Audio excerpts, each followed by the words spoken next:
Hi, I'm Lynn Coffin, and I'm here today interviewing my friend Lester Goldstein, my new friend, I should say. Lester Goldstein was born in Brooklyn, New York in 1924.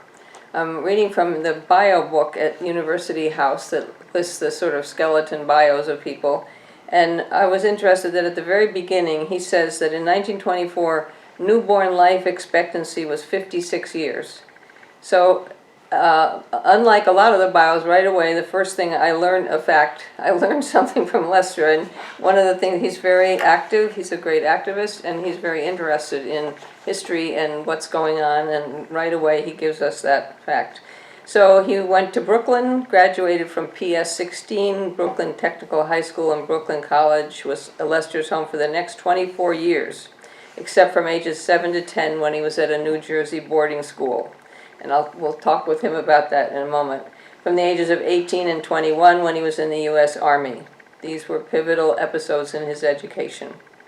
He talks about how he benefited at boarding school and the Army, and then after another 2 years supported by fellowships and the GI Bill, he received a PhD in biology from the University of Pennsylvania in 1953.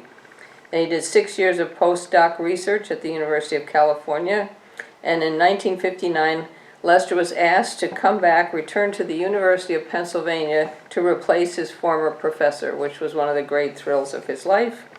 While on sabbatical leave at the University of Colorado Medical Center, he was asked to join a new research institute at the University of Colorado Boulder and accepted that. In 1967, he moved with his new wife to Boulder, where daughters Natasha and Nina were born.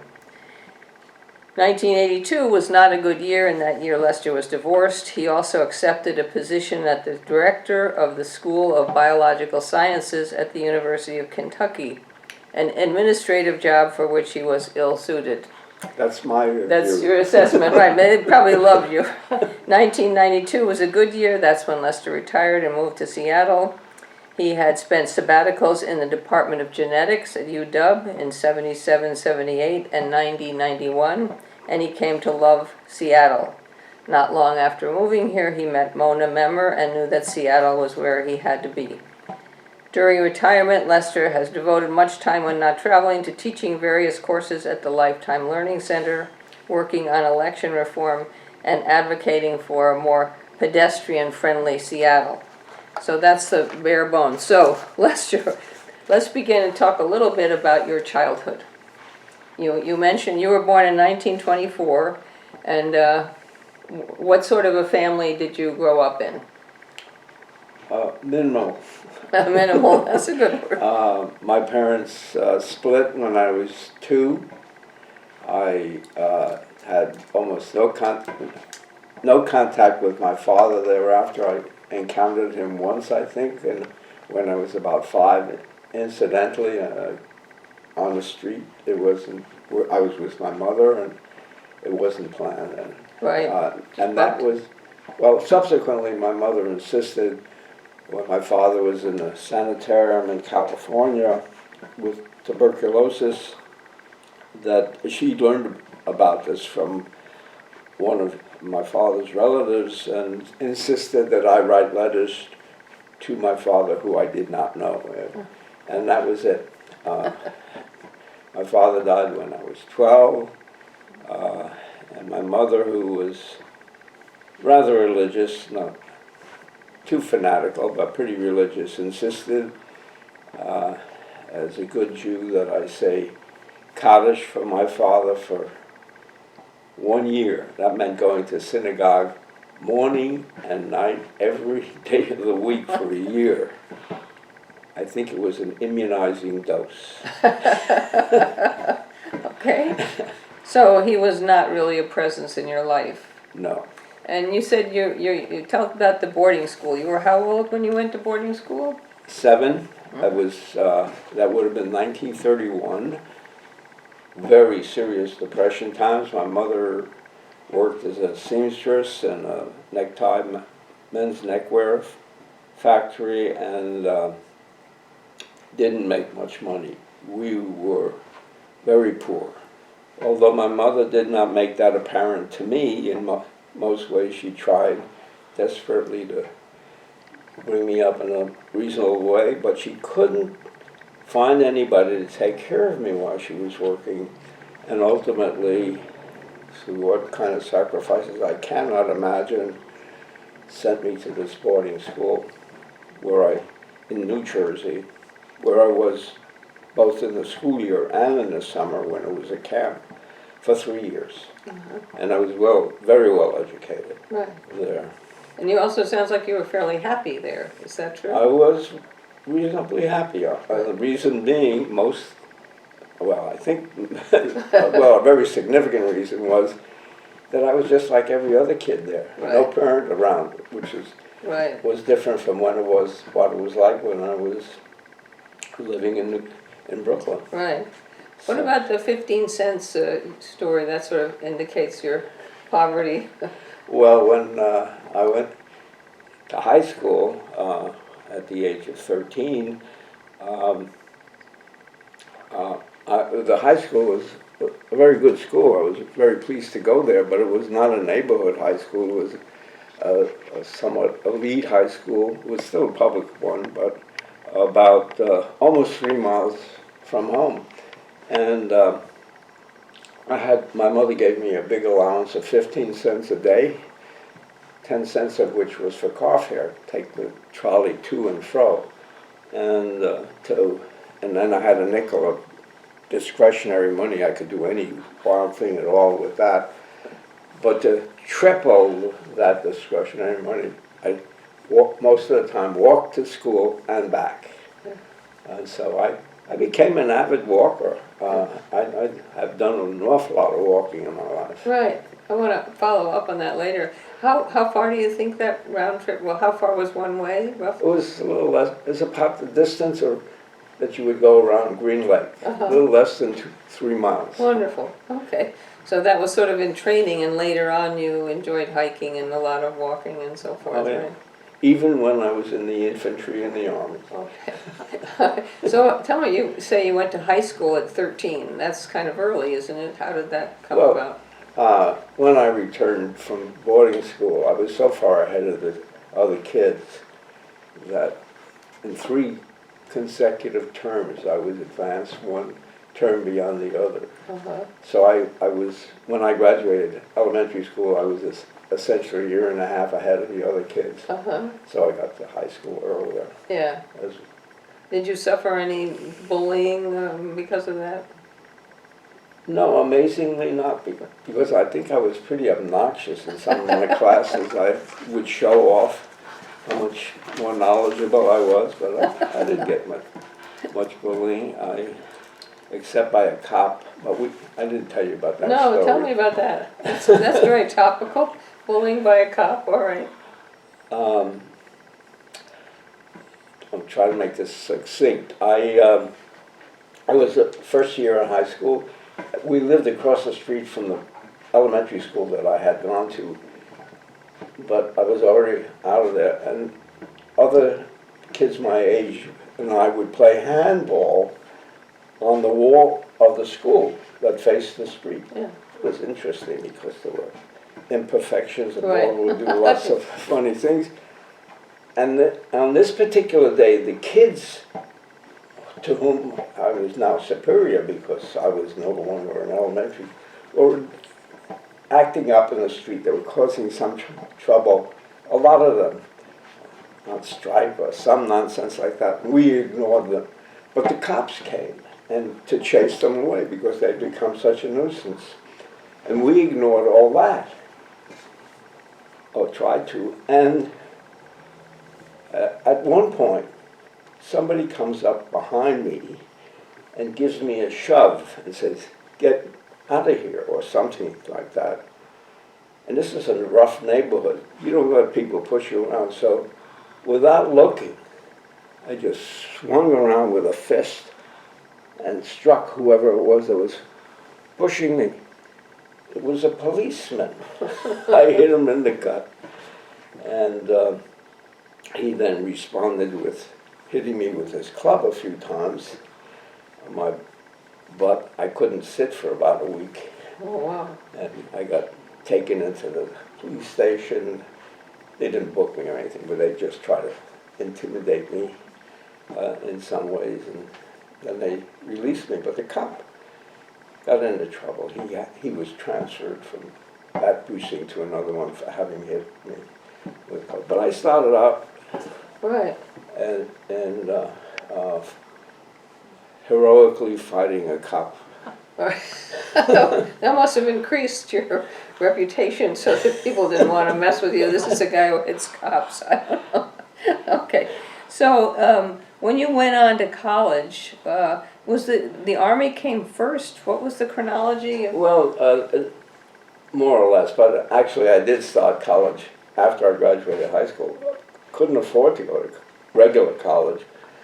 I had to go to work, but I did go to evening school.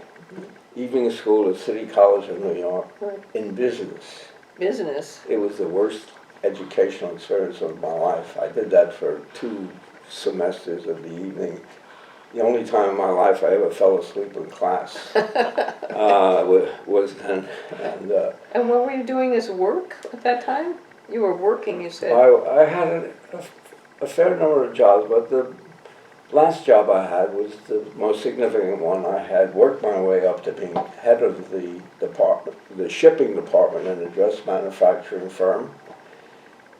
There were 3 of us. I was head of this big department, and that's when I got drafted.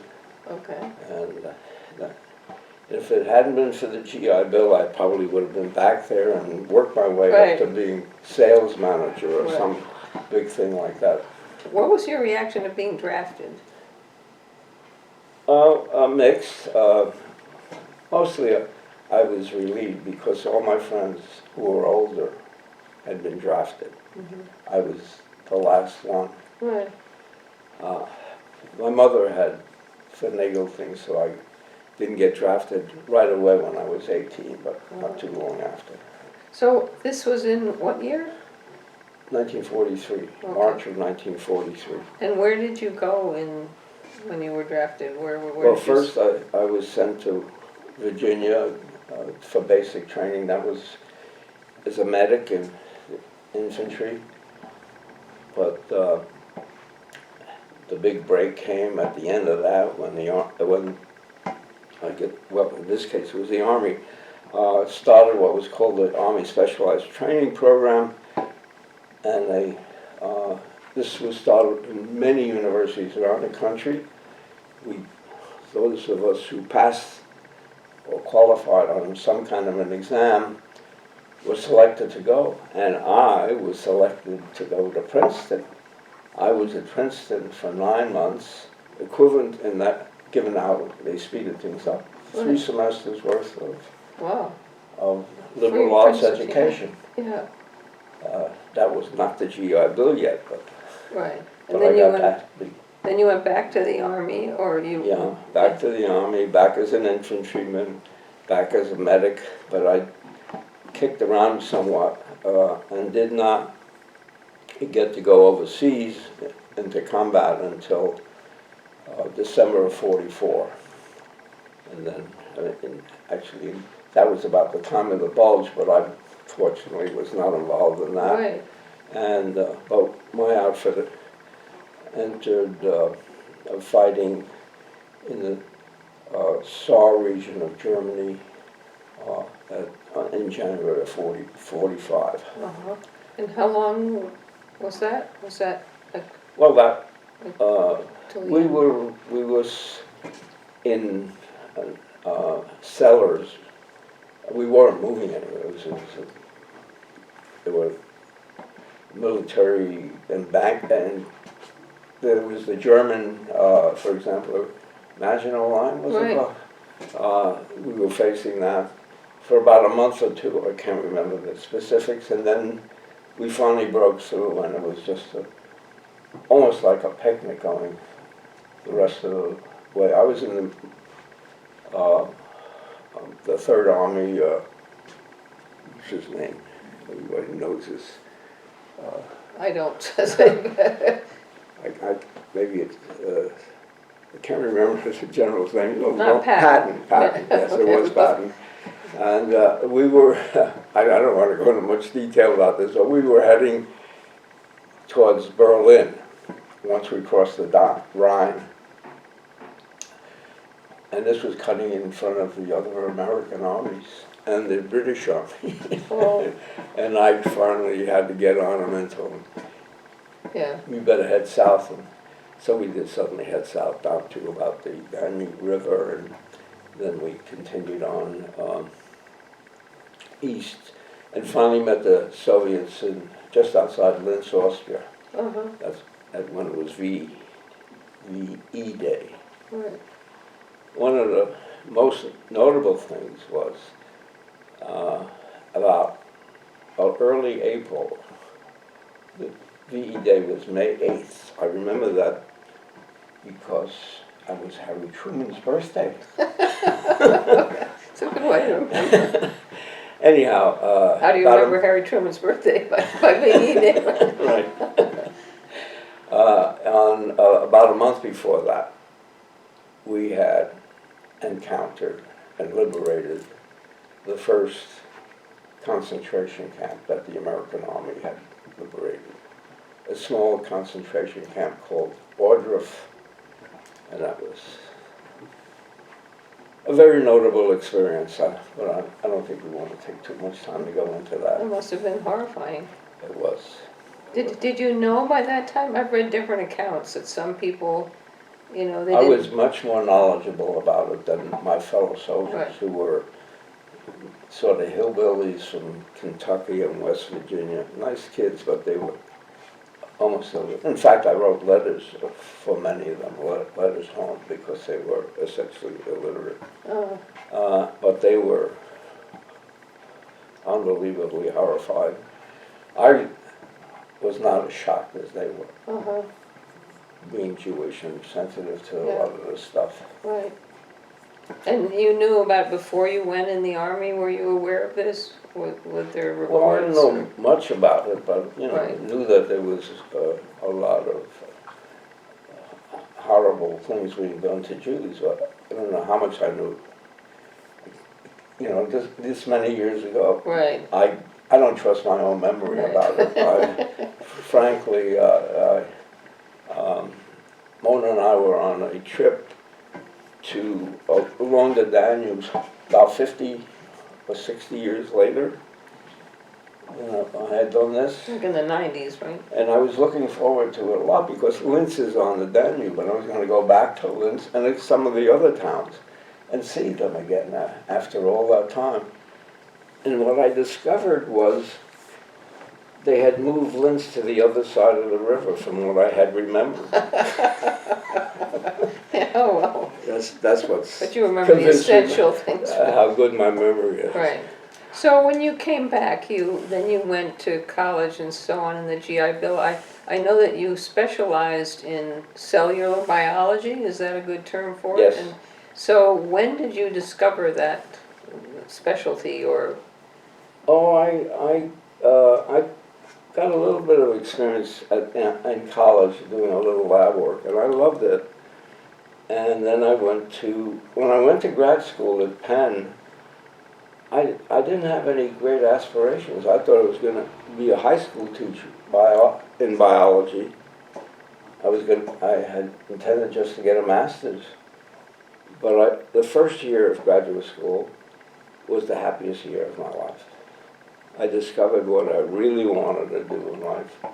I'd spend 60, 70 hours in the lab every week doing research.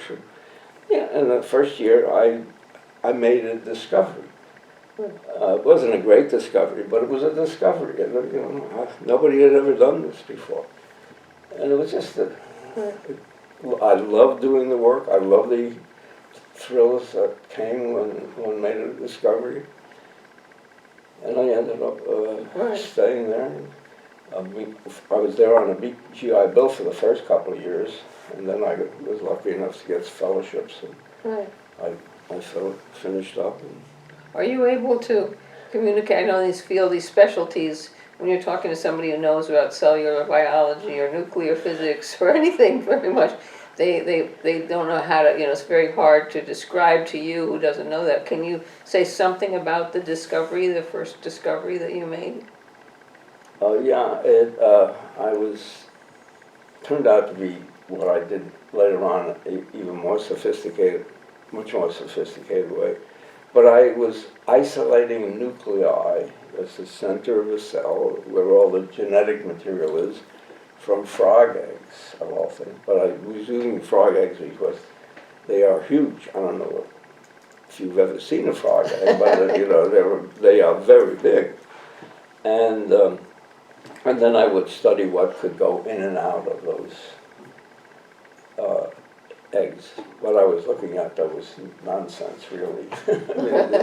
I mean, the big discovery was when I became a postdoc in Berkeley, and there, within less than a year after Watson and Crick made the discovery of the structure of DNA, and reported in a paper in which at the end of the paper, I think it was that paper, it was certainly one of the early ones, they suggested that it did, as they quaintly put it did not escape our notice that RNA, which you've now heard of a lot, it might be the message from the DNA that contains the genetic material.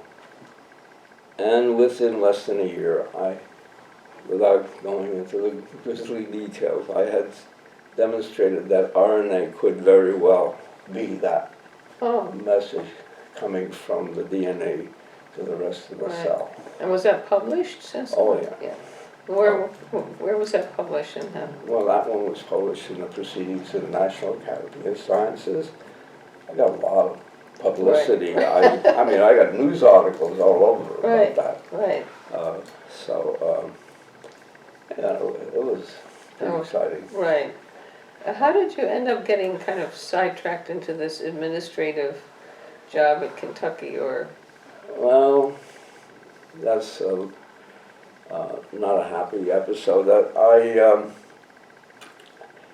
There was a young group in the department that were trying to, in Boulder, that were trying to manipulate things in ways that I did not like, and there were lots of unpleasantries about it, and I decided it was just not a comfortable place for me anymore. So when I got the offer to go to Kentucky, I took it. It wasn't a good move at all, except for Kentucky was a good place for my daughter, Natasha, to grow up. It was a very pleasant town, but not very interesting. And when I retired, I didn't hesitate. Natasha was off to college by that time, so I did not hesitate to move. And did you already into hiking and at the time you were in Kentucky, or when did that start? I mean, you had to walk to and from the school. When we lived in Boulder, we lived in foothills, essentially just on the edge of the wilderness. I mean, it was gorgeous. My son lived in Boulder, so I know it.